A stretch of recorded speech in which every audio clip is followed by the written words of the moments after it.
Hello, all. Nice to see you again today. I hope your day is going well. Um, Mine is going well. It's nice out. I think we were able to get in the room without my kitty being in here because she loves to be right in front of the camera, and it's kind of annoying. Anyway, today I thought what I would talk about is three things that I learned from my spouse passing away so that hopefully it can help you in some way. I mean, I sure hope nobody has to go through this. It doesn't have to be a spouse. Um, I guess just grief in general is a rough process. So I thought I would talk a little bit about mine. It helps me to talk about it. And I also have heard from others. I have some friends who went through divorce and they said that it's pretty similar. So it's a big change in your life. And grief, go anytime, and it's not exactly the same. Grief is difficult, but anytime you go through that kind of major change where your whole life is changing, you may experience grief and the changes that come with it. And like I explained before, trying not to smack my lips this time. I'm learning a lot. So um, the Kubler-Ross grief cycle shows uh, Dr. Kubler-Ross was a psychologist, and she actually studied people that were going have it had a terminal illness. I believe it was in the 50s, 40s or 50s. I'm not sure, but she followed their cycle of grief until they passed, and so she did this grief change model so that it could help others maybe going through the same thing. Later on, it was adopted with organizations to help people, leaders, to help leaders have a more understanding of what their employees or other people would be going through during the change cycle, because any kind of change causes grief. So, what I was going to talk about today is just three lessons or things that I experienced during the grief process that I hope can maybe help others, or someone who has a friend who may be experiencing it. I think sometimes to have somebody from the outside looking in and helping you is one of the best things that you can do to help someone going through it. So, with that said, I'm going to go ahead and start with number one. Um, and what I found when you first experience the loss of either a spouse or somebody very close, and it also shows it in the grief model that you experience shock. And I don't think I've ever experienced that kind of shock before because it was very different. So I think thinking back, the best way I can explain it is being hit with a baseball bat and just walking around in circles because you don't really know what just happened. So it's a big change, but I also believe it's shock to your system helps you get through. For me, the shock lasted a whole year, and I didn't even realize I was experiencing it. So one of the things that happened to me um, is I went to the funeral home and luckily my kids were here, and I believe Nick went with me. And so we went to the funeral home to go over, all the things that you do at that point. And an elder gentleman was there, and he asked me, who had passed away, and I told him my husband, and he's like, "Oh, good, you've got a couple of rough years." And I said, "Oh no, I'm good. I've got this." And I didn't. But I thought I did. Like I really felt okay at that point. You know, it was just, I think it was a week or so after my husband passed, and I'm like, oh, I got this. I'm gonna be okay. I'm gonna go through this, and it'll be fine. But you know what?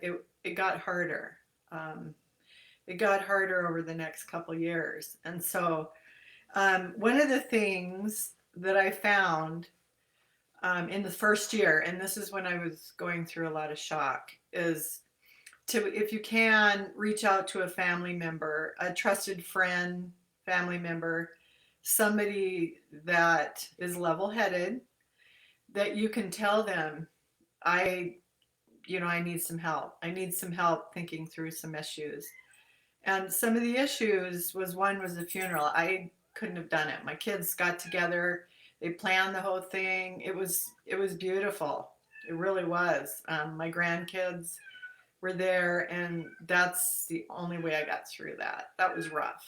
And I don't remember a lot of it, but I remember not being able to think at all.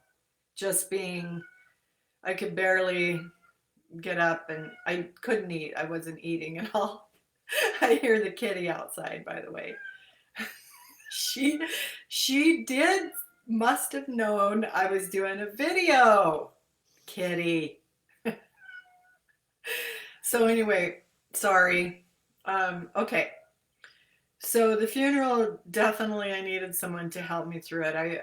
I was just not all there, and so for that, and I'm not very good at reaching out and asking for help at all. But my kids must have knew that that you know they had to be the one to take care of this part of it. So the next thing is, I found, for me anyway, I had to think about. I had a pretty big house. We had a big house and apartments, and I couldn't really, at this point, I couldn't really handle all of the financial pieces of that. And also, the apartments are very stressful. If anybody's owned apartments, you'll know that it's very stressful. Well, it doesn't have to be. I don't know. It just was at that time. So, um, anyway, so I had to very quickly make decisions to sell my house. And then, of course, where am I going to live afterwards? And my husband had a business, so we had a lot of trucks and equipment, and there was a lot to do when you sell your house. Then you've got 3,300 square feet of furnishings and a garage full of equipment, and just a ton of stuff. And so I would, if you could, ask for help. I didn't, because I'm just not seem to be built that way. And it was very stressful, but I did get through it. I found ways to make it work, but I think if I did it over again, I would really ask for more help. And so I ended up selling my house and finding a new one, and moved into a smaller place, and I love it. It's just right for me. But I also made quite a money off the sales. And I think if I did it over, I probably would have had someone kind of help me work through what I should do with the money to invest it in things. I think I did a pretty good job. I paid off, I bought a new house, put quite a bit of chunk down for that, and also paid on student loans. So, but it seems like it sure went fast, and it was such a, at the time, I don't think I was completely all there. And so I think, looking back, I would have probably asked someone for help to kind of make sure, double check me. I don't know. I did talk to my kids. At that time in my life, I was an empty nester. I mean, not just kids leaving. My husband now had passed away, and my kids have lives of their own, and we're moving away and having babies. And wow, it was a complete shock, I think, in more than one way. So anyway, so money issues, if you can have someone help you with that, I think it's a good idea, because you're just sort of in this state of not, I don't remember, I don't remember a lot of it, but I remember it being very stressful. Let's see. And then I think for me, and not everybody's like this, but for me, um, I process grief by stuffing it down and running from it. That that's what I do. I'm not a very emotional person. I probably handle grief a lot like most men would, where you just don't talk a lot about it and you sort of run from it. And that's what I did. I traveled a lot, but I also spent a lot of money. Was that right or wrong? I don't know. I got through it, and that's how I chose. So maybe talk to someone about that. That could, I think that could help. It's a process though, and it's I don't know. Shock is such an odd thing, but it also, I believe, blesses you through it because you don't go insane. That's one of the main things. So, number two that I would really advise somebody, or I don't know, I'm not an expert, and I by no means think that my advice is the best in the world, but I did live through it, and I think for the better. I'm doing really well now. Not to say that it's completely gone, but I am doing well. So, the second thing I would say, get a good support group. One thing I did do is our church has grief support, and so I went to that, and I think it's usually about 6 weeks, 6 to 8 weeks. I don't know that I did real well in it, but I did have takeaways.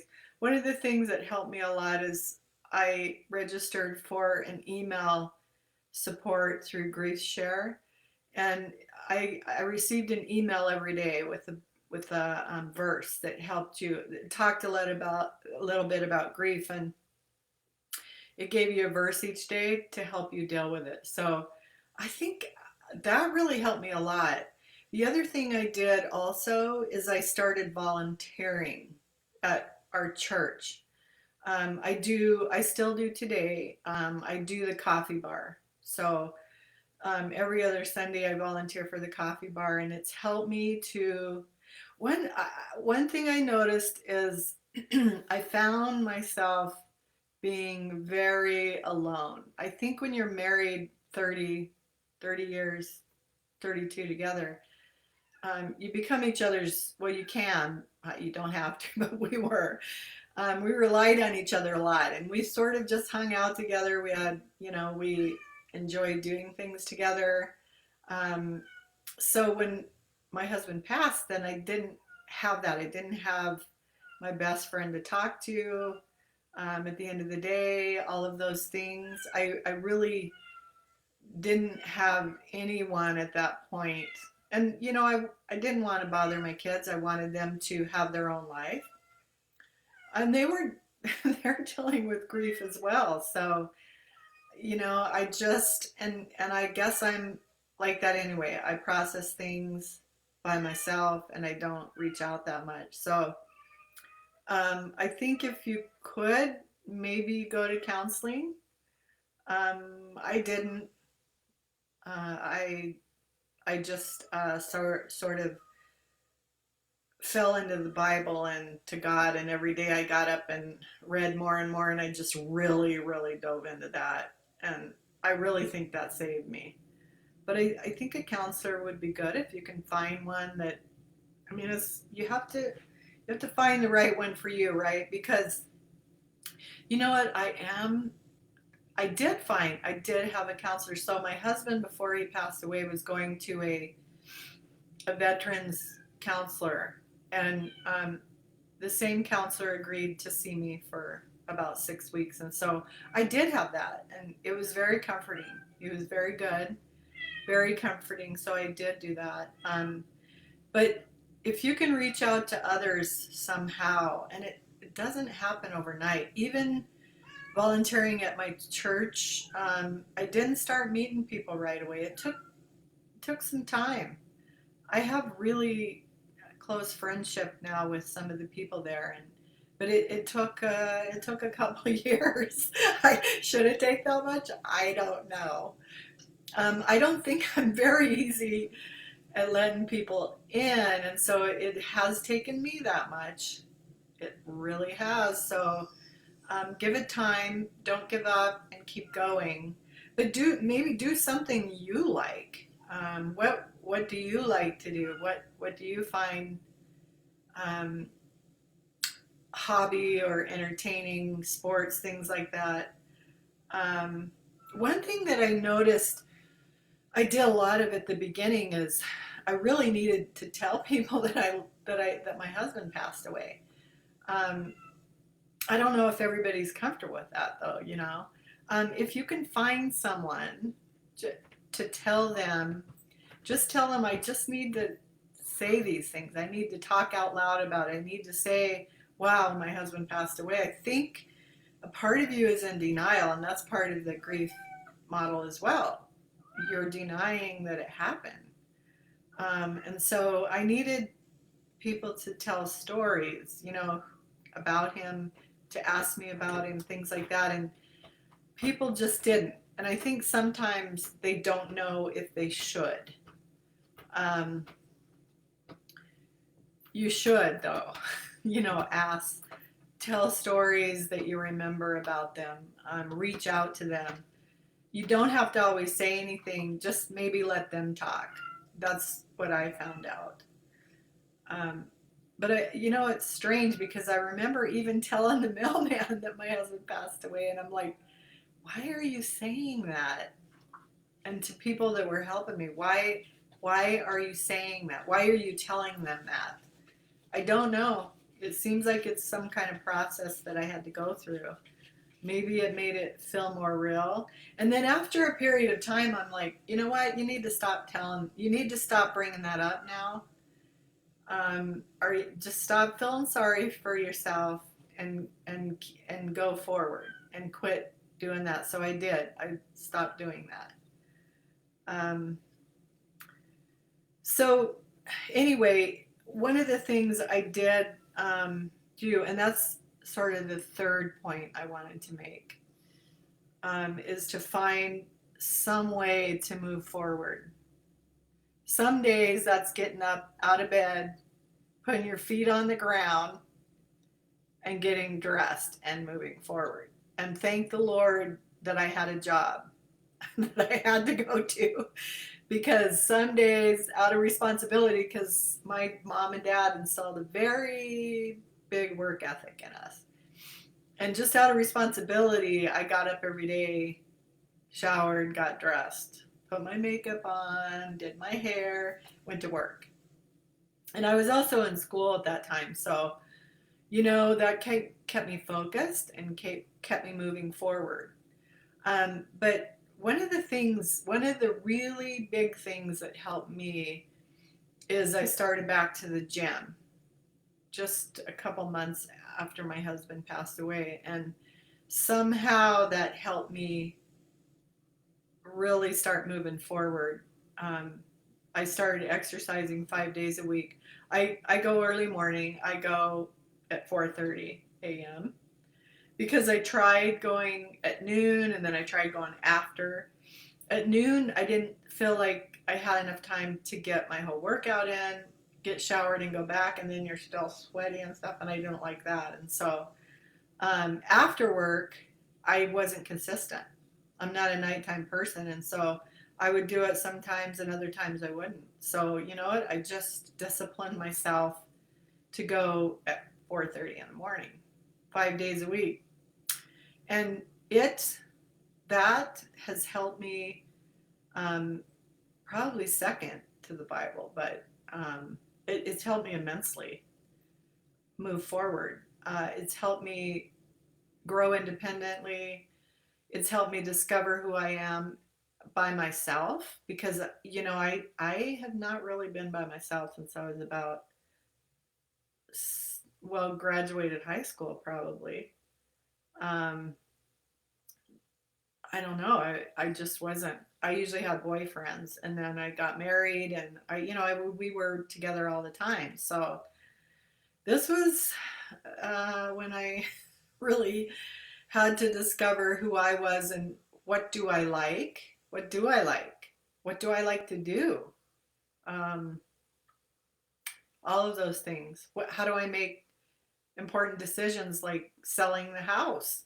Because my husband was a very smart financial man, and he always kind of knew what to do in that case, And I mean, I did too, but I always consulted with him. So I find myself now, if I need consulting, I'll go to my kids a lot and just kind of run the idea past them, you know? And so find a hobby. I do have a piano, and so I have a new beginner book. I started taking lessons, but I didn't stay with it very long. So I've got to get back to that. I love painting, but really my hobby. I bought a couple bikes, so I started joining groups where people were riding bikes together. Um, and then I at first at the gym I joined classes where they kind of just instruct you. I felt at that time in my life I just needed someone to lead me. I just needed someone to show me what to do and just follow. I didn't have any leadership at that point. I just needed to follow someone. And then after a couple years, I started doing my own weight training and running. And I did join the city running groups. We have a series of running here at the city, and we do races. And so that helped me, anywhere to be around people and to start getting to know people again. Because I was really by myself, and it's not easy and it's not fast, I found. You really have to give it a few years. Just keep going. Don't stop, because it will happen. Um, and then pretty soon you've made friends, and then your life starts going in a whole different direction, and it's good. Um, One thing that I think I read this that when you're going through grief and things like that, it's good to be around a group of people that aren't experiencing that they're living normal lives. And that's what I found at the gym. They're very, in the morning especially, they're very energetic. They're there every day. They've got great habits. And that helped me to become friends with people like that who are just living their life daily and not going through what I was at the time. It's a very upbeat community. So if you can find something like that, it's a good idea. It helped me. And so that's kind of all I have today. Um, you can always reach out to me if you do need any kind of help at all. I did volunteer after my grief share. I volunteered the next time to be part of a grief share, but it wasn't good for me. I don't think that's my calling. I don't do well with it. Not that I wouldn't talk to anybody that wants to talk. Um, I also very much can empathize with somebody who loses someone close to them, because it's not hard for me. I can just hug them and not say anything, because once you've been through it, you understand it. So I think that's about it for me today. Tomorrow I have a pretty special thing planned.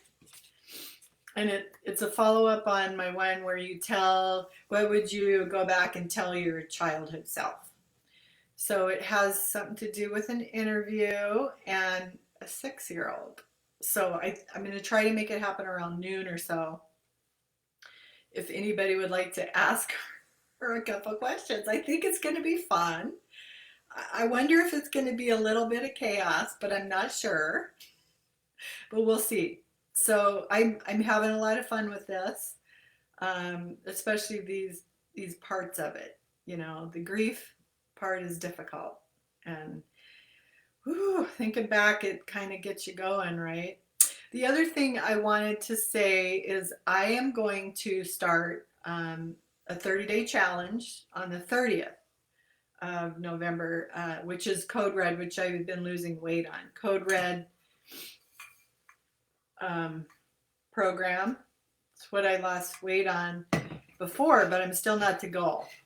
I still have 25 pounds to go, and so my goal, what I want to do on this challenge is lose another 10, um, and then see where I'm at, and then recheck it. A lot of it, I think, really feel like it's maintenance. You know, I can lose weight. I've lost weight for years, but how do I keep it off? And this, and the let's see, I probably lost 35. Ooh, 57 probably, since my husband passed away. 35 this year, excuse me, through Code Red. And it's online, it's on Facebook, it's a Code Red challenge. But if you would like to do it with me, I'd love to have you on board. You can message me and I'll send you the link. It's just real food and water and sleep. Honestly, that's all it is, and it works.